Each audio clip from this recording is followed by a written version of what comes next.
Assalamualaikum warahmatullahi wabarakatuh. Sampurasun. Kayaknya mic ini marah karena mau ditinggalkan oleh Pak Nur.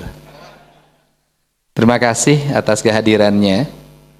Hampir 3 tahun, 2 tahun lebih Bank Indonesia, kantor perwakilan Jawa Barat dipimpin oleh 2 cahaya. Yang pertama Muhammad, yang kedua Nur. Karena Muhammad itu adalah cahaya ditambah Nur. Jadi Bapak ini kalau disatuin, nama Bapak itu Wahyu sebenarnya. Terima kasih atas kehadirannya. Dan karena keademan Bapak di Jawa Barat, ekonomi tidak bergejolak, rupiah tidak ngamuk, gitu loh. Walaupun di beberapa tempat rupiah juga ngamuk, yaitu di kantong orang-orang yang rupiahnya dikentit sendiri, nggak mau didistribusikan gitu. Saya ucapkan terima kasih, dan sebentar lagi ada penggantinya mulai 1 Mei, Pak Junanto. Saya ucapkan terima kasih. Ada Pak Heri Ukasa, anggota DPRD Provinsi Jawa Barat. Ini sahabat saya, drummer yang menjadi Bupati Bandung Barat. Laki-laki ganteng, sabar, dan hari ini rezekinya sangat luar biasa menjadi Bupati Bandung Barat. Ini agak Eropa sebenarnya Barat itu, karena Bandungnya Barat, kalau saya tengah. Saya ucapkan terima kasih. Kemudian Forkopimda Provinsi Jawa Barat yang mewakili Pangdam 3 Siliwangi, yang mewakili Kapolda Jabar, yang mewakili Kepala Kejaksaan Tinggi Provinsi Jawa Barat, saya ucapkan terima kasih. Kemudian juga hadir Kepala BPK Provinsi Kantor Perwakilan Jawa Barat, yang mungkin kalau lulus fit and proper testnya Bapak mundur sebentar lagi menjadi Kantor Perwakilan BPK. Terima kasih. Kemudian saya ucapkan terima kasih Wakil Kepala OJK Provinsi Jawa Barat, seluruh pimpinan instansi vertikal yang hadir. Kemudian hadir juga Wakil Rektor Bidang Akademik dan Kemahasiswaan ITB, Deputi Kepala Perwakilan BI Jabar, kemudian juga Strategic Direktur Bank Indonesia, ini Ketua Ikatan Sarjana Ekonomi Cabang Bandung, Profesor, ucapkan terima kasih. Asisten Ekbank Sekda Provinsi Jawa Barat, Kepala Biro Perekonomian, dan semua yang hadir. Saya baca, Pak, dan saya juga baca tadi itu. Ada 2 kalimat, yang pertama tentang ekonomi society, yang kedua itu adalah pentahelix. Dua-duanya sama. Itu dalam kaidah filosofi Sunda itu jelas. Civil society itu apa? Civil society itu gemah ripah repeh rapi. Itu civil society. Bagaimana masyarakat gemah ripah repeh rapi? Itu dimulai dari kalimat ini. Reaketan, reaketon, buncir leit, loba duit, bruk di juru, bruk di panto, ngalayah di tengah imah, di pipir ayah petiken, di kolong ayah si jamrong, naparango ayah si jago. Itu civil society. Apa itu artinya? Ketahanan Bank Indonesia itu puncak. Bank Indonesia hanya bisa mengendalikan dari sisi aspek moneter. Dia ada di menara. Menara ini akan kuat atau kemudian roboh, ya tergantung buncir leit loba duit. Reaketan apa itu? Dalam sistem ekonomi yang harus kita bangun adalah produksi. Bukan peredaran uang dulu, produksi dulu. Kita setiap hari ngomong inflasi, tapi tidak berpikir produksi. Setiap orang ingin menjadi kelas menengah, tapi lupa dia menanam. Indonesia itu harusnya menjadi negara yang mandiri. Jawa Barat harus menjadi negara yang mandiri. Caranya apa? Caranya membangun produksi. Kalau caranya membangun produksi, kata orang Sunda, kemakmuran itu dimulai dari reaketan. Itu apa artinya? Kemampuan dalam memproduksi pangan, kemampuan membangun ketahanan pangan. Buncir leit, pangannya disimpan di leit atau di gudang. Kalau kita sudah bulog, loba duit. Kalau pangannya sudah di gudang, kemudian penuh, masyarakatnya punya kemampuan produksi yang tinggi, maka duit itu adalah implikasi. Bagi orang desa, saya ini lahir dari desa, sampai hari ini tinggal di desa, itu ketenangan ibu saya dari dulu. Ibu saya itu tidak pernah mempermasalahkan ada duit atau enggak di sakunya. Ibu saya biasanya nyimpennya di BH dulu.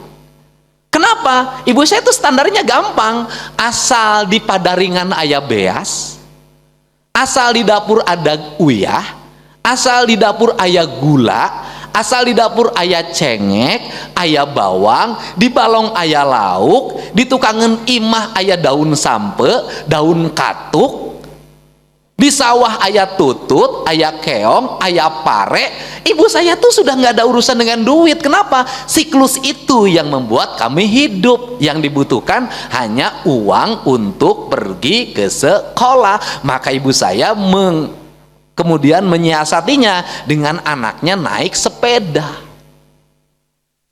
sehingga anaknya 9 sekolah. Sekolahnya tidak tergantung pada kebutuhan ongkos tiap hari. Kenapa? Karena anak-anaknya tumbuh menjadi seorang produsen. Bagaimana produsennya? Yang paling besar kerjanya ngambil kayu bakar sepulang sekolah. Yang kedua nyabit rumput. Yang ketiga nyangkul di sawah. Yang keempat nyuci piring, nyuci gelas, nyuci baju. Yang kelima yang kena karena perempuan semua, itu tugasnya di rumah domestik. Kemudian ada yang bungsu, tugasnya karena masih kecil adalah ngambil air dari sumur, diisi tempayan itu, sehingga 9 itu kokoh bisa berproduksi ekonomi, anak-anaknya tumbuh produktif. Apa problem hari ini? Problem hari ini adalah, mohon maaf, hampir semua rakyat Jawa Barat secara umum konsumtif. Maka angka konsumsinya tinggi, inflasi tinggi. Kenapa? Bangun tidur, ya kan, karena memang sudah zamannya mandi, pijit, air keluar, pakai listrik. Setelah itu apa lagi? Setelah itu pagi-pagi rata-rata tidak sarapan di rumah, tapi bawa uang jajan. Ya, nanti ada MPG di sekolah.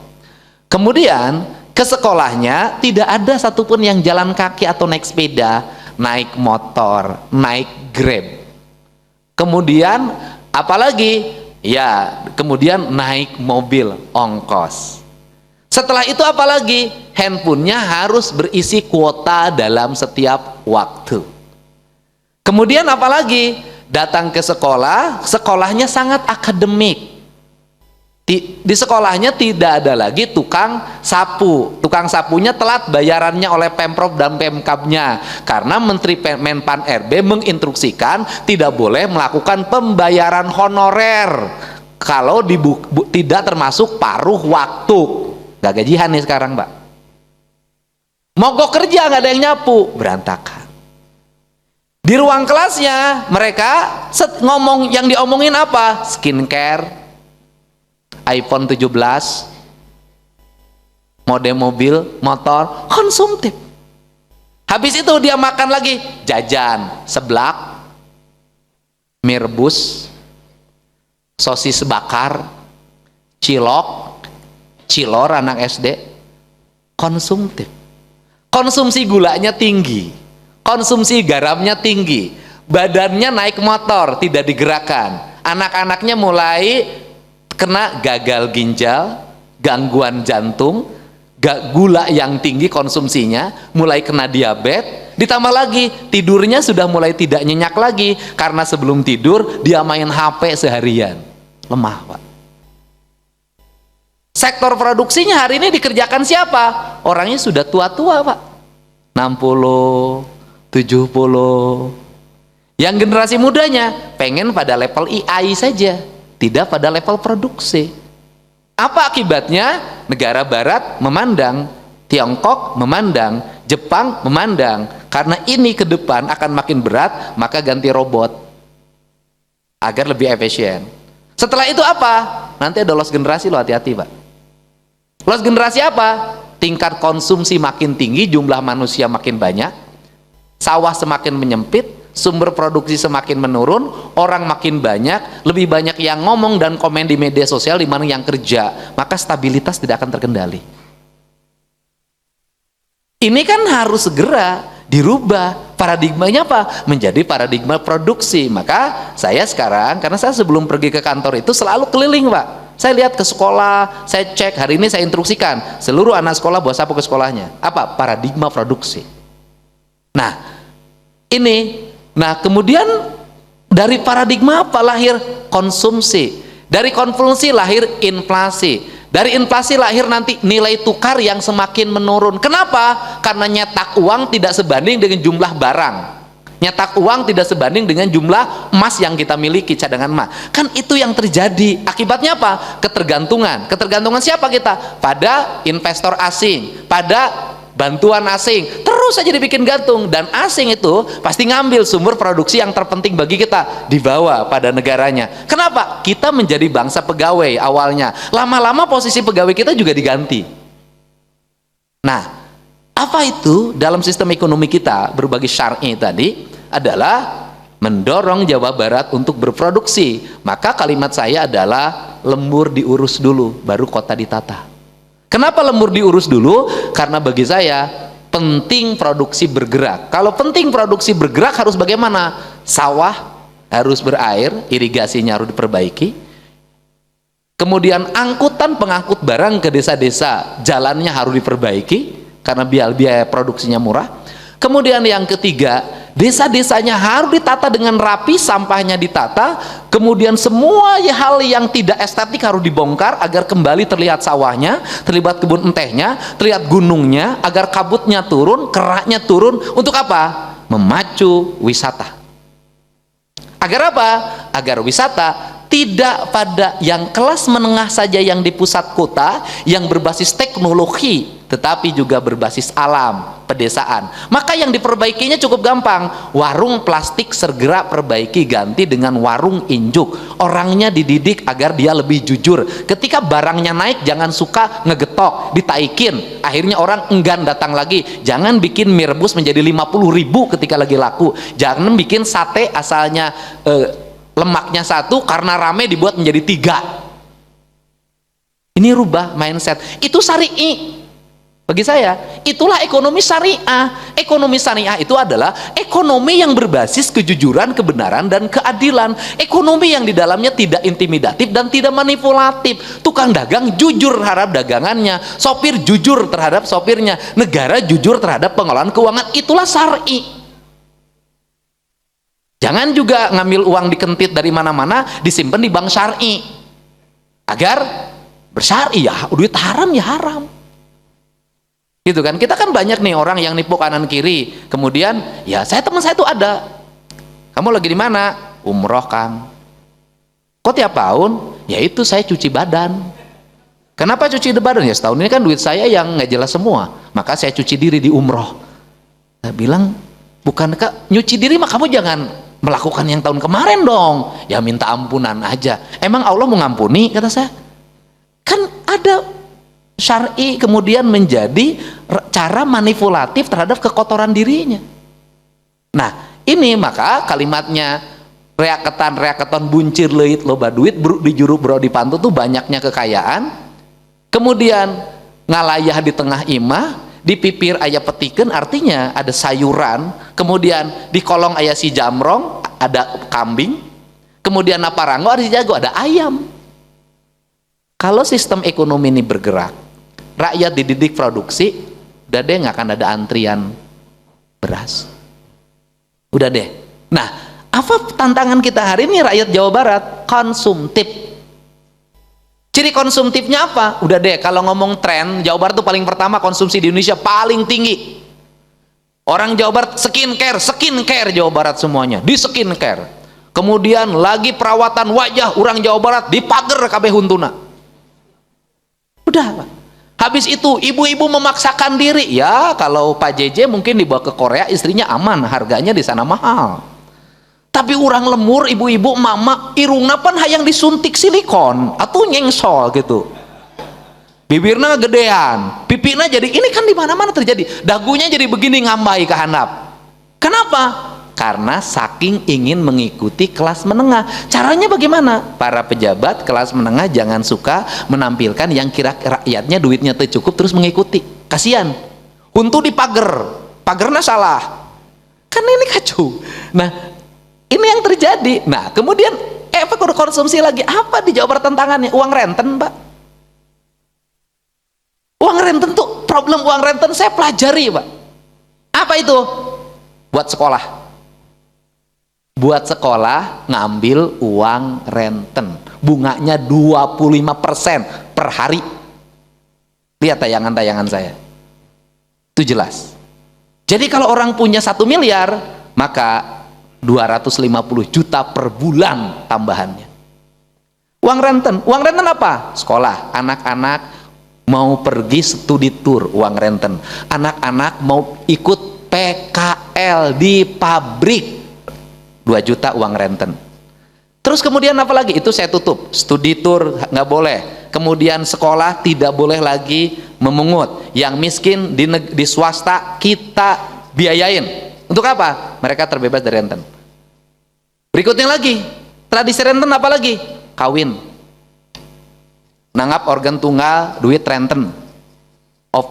Wedding organizer bayarnya pakai uang renten. Beli daging di pasar pakai uang renten. Itu uangnya, pinjam dulu itu uang. Itu wawancara saya tuh yang kemarin jelas ada. Nah, itu pinjam dulu, pakai kawin. Dengan asumsi pinjam uang renten 15 juta untuk biaya kawinan, nanti dapat 30. Karena nanti keundangannya gubernur, anggota DPRD, bupati, udah dihitung tuh. Tahu-taunya dapatnya cuma 5 juta, tekor. Sudah rentennya harus dibayar, ditambah minus lagi. Dampaknya apa? Jadi TKI, Pak. Ilegal. TKI ilegalnya bermasalah, harus dijemput lagi. Itu dibanding dengan biaya pemerintah ngejemput habis 50 juta, padahal nggak usah pergi, lebih aman. Atau ya jadi LC. Di Bandung sudah penuh, saingannya banyak, yang cantik-cantiknya geser ke sana, ke Maumere, ke Batam, Pak. Hari ini banyak, Pak. Sampai ke Papua, orang Jawa Barat ya TKD. Itu terjadi. Habis itu bermasalah lagi. Nah, ini orang tuanya nanti bermasalah lagi, nyelesainya pinjam lagi. Ini uang renten. Nah, uang renten ini sampai sekarang belum ada tindakan. Padahal itu bank gelap. Mohon maaf ya, Indonesia tidak boleh membuat kezaliman yang terus-menerus. Orang yang usaha harus bayar pajak buat izin. Usahanya paling untungnya 5%. Yang paling untungnya 10%. Bank gelap rentenir ini ngambil untung 25% tanpa pajak, tanpa izin. Jangan berbuat ketidakadilan negara, membiarkan kejahatan terus menumpuk kekayaannya, orang yang benar terus ditekan dengan berbagai prosedur. Nggak boleh negara. Dosa kalau kita biarkan. Ini terjadi, Pak. Itu di kasat mata kok. Banyak kok, tiap hari juga ada bawa gendongan tas itu. Tinggal nangkep. Dan itu bank gelap, Pak. Sok pidana umum, pidana ekonomi menurut saya itu. Nah, kemudian apalagi setelah itu? Biaya berobat, Pak. Ngambil uang lagi, sakit, BPJS-nya dikeluarkan dari PBI. Nggak bisa lagi berobat, pinjam lagi. Maka hari ini saya buat kebijakan lagi. Pokoknya yang di luar PBI asal mau kelas 3 sudahlah. Pemprov dan PMK nanti kerjasama dengan seluruh rumah sakit di Jabar dan di Jakarta, karena banyak berobat ke Jakarta juga, untuk mereka berobat asal mau kelas 3 gratis. Ekonomi saya selamatin. Setelah itu apa lagi? Yang problem, yang nungguin Pak harus dihitung. Yang nungguin di rumah sakit. Selama rumah sakit kerjanya berhenti. Nungguin di rumah sakit tiap hari harus ada biaya, Pak. Kalau di Hasan Sadikin dia dari Subang, dari Sukabumi, mahal, Pak. Apalagi tugas negara, siapin rumah untuk penunggu pasien di Kota Bandung, sewa itu rumah-rumah dekat rumah sakit.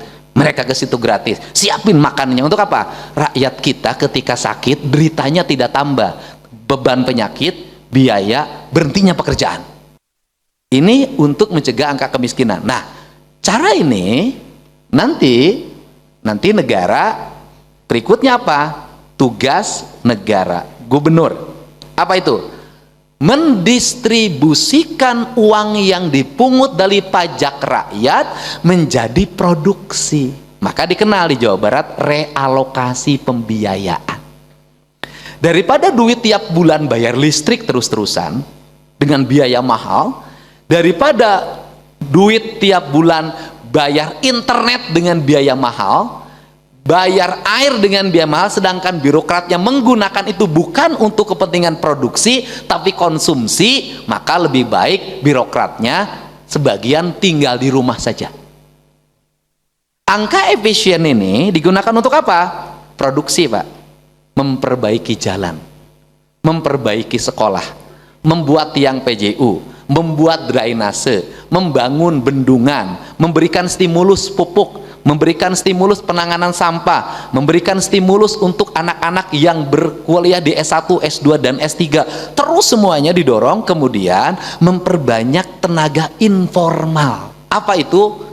Orang yang bekerja tanpa harus pendidikan tinggi. Siapa? Yang pendidikan SD dan SMP, yang mereka tukang sapu, tukang elas, tukang tembok. Ini harus banyak direkrut menjadi tenaga harian lepas dengan upah 4,2 juta. Tujuan provinsi apa? Agar uang yang dipungut dari pajak ini terdistribusi menjadi ekonomi yang beredar di seluruh masyarakat, agar orang Jawa Barat di berbagai sudut mendapat uang dari provinsi, bukan sebagai bansos yang mematikan kreativitas mereka, tetapi mereka pada sektor real. Daripada orang tiap bulan dikasih bantuan tanpa produksi, lebih baik mereka suruh jadi tukang sapu, kasih honor, mereka akan bekerja.